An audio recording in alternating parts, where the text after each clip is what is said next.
क्या कभी ऐसा महसूस हुआ है कि आसपास के लोगों को देखें तो लगता है कि उनकी कितनी अलग, कितनी वाज़ेह शख्सियत है, लेकिन जब अपनी ज़ात पर नज़र डालें तो एक अजीब सा खला महसूस होता है। ऐसा लगता है जैसे हम बस हैं, कोई ख़ास पहचान नहीं, कोई रंग नहीं। पता है, इस एहसास का, इस बेचैनी का एक नाम भी है।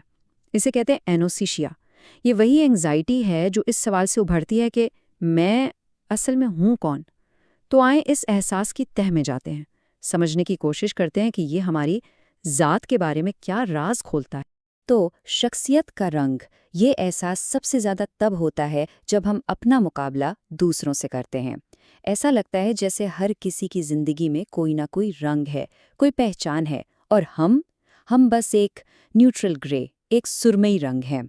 ज़रा सोचिए ना, दूसरे लोगों को देखें तो उनकी हर चीज़ में उनकी शख्सियत झलकती है। उनके कपड़ों से, उनके म्यूज़िक के टेस्ट से, यहाँ तक कि वो टेक्स्ट मैसेज कैसे लिखते हैं, हर चीज़ से पता चलता है कि हाँ, ये फलां शख्स है, बिल्कुल वाज़ेह।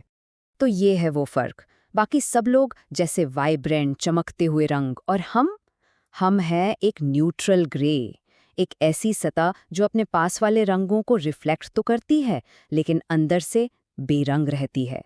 हम बस माहौल के हिसाब से खुद को ढाल लेते हैं, सरवाइव करने के लिए।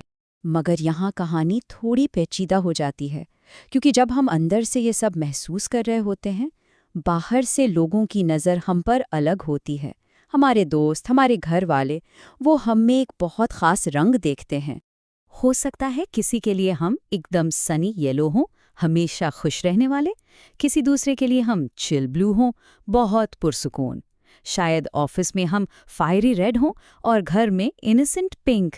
ये सारे रंग, ये सारे तासुरात गलत नहीं हैं। लेकिन मसला ये है कि हर तासुर उस एक ख़ास लम्हे में तो बिल्कुल सही होता है, मगर वो हमारी पूरी शख्सियत का सिर्फ एक छोटा सा हिस्सा होता है, सिर्फ एक रंग।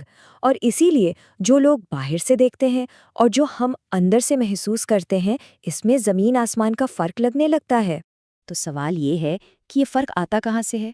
शायद इसलिए कि हम कोई एक शख्स नहीं हैं, हमारी ज़ात एक स्पेक्ट्रम है। सोच कर देखें तो एक ही हफ्ते के अंदर हम कितने अलग अलग किरदार अदा करते हैं, और वो सब किरदार असली होते हैं। जैसे कि काम पर एक बिल्कुल सीरियस प्रोफेशनल जो डेडलाइंस और टारगेट्स की दुनिया में रहता है, और फिर वही इंसान घर पर बच्चों के लिए गुफ बॉल बन जाता है, अजीब अजीब कहानियां सुनाने वाला। फिर अकेले में वही इंसान एक नर्वस रैक, अपनी फिक्र में डूबा हुआ, और अगले ही दिन दोस्तों के साथ वही लाइफ ऑफ द पार्टी होता है। हैरानी की बात है ना कि ये सब मुख्तलिफ पहलू एक ही इंसान के अंदर मौजूद हैं। तो फिर असल हम कौन हैं?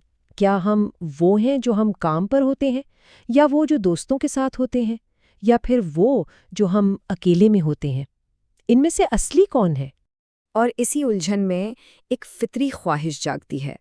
ख्वाहिश इस बात की कि इन सब किरदारों की परतें उतार कर देखा जाए कि इन सब मास्क्स के पीछे असल में क्या है।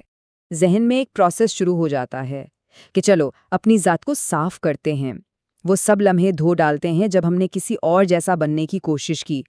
वो सब रंग साफ कर देते हैं जो दूसरों ने हम पर चढ़ाए। हर आदत, हर किरदार को हटाकर देखते हैं। मगर जब ये सब हटा दिया जाता है, जब हर किरदार, हर तासर, हर रंग धो दिया जाता है, तो पीछे क्या बचता है? पीछे बचता है एक शोर, बेतरतीब ख्यालों का, एहसासात का शोर। ऐसा लगता है जैसे पूरी शख्सियत एक खाली कैनवस पर पड़ी धूल की तरह है, जिसे फूंक मारो तोड़ जाए। और ये एहसास वाकई खौफनाक है कि शायद अंदर कुछ है ही नहीं। लेकिन एक मिनट, क्या हो अगर हम सवाल ही गलत पूछ रहे हैं? क्या हो अगर असल ज़ात को ढूंढना मकसद है ही नहीं? शायद अपने आप को देखने का एक बिल्कुल अलग, एक बेहतर तरीका भी है। शायद कोई एक ठोस में है ही नहीं।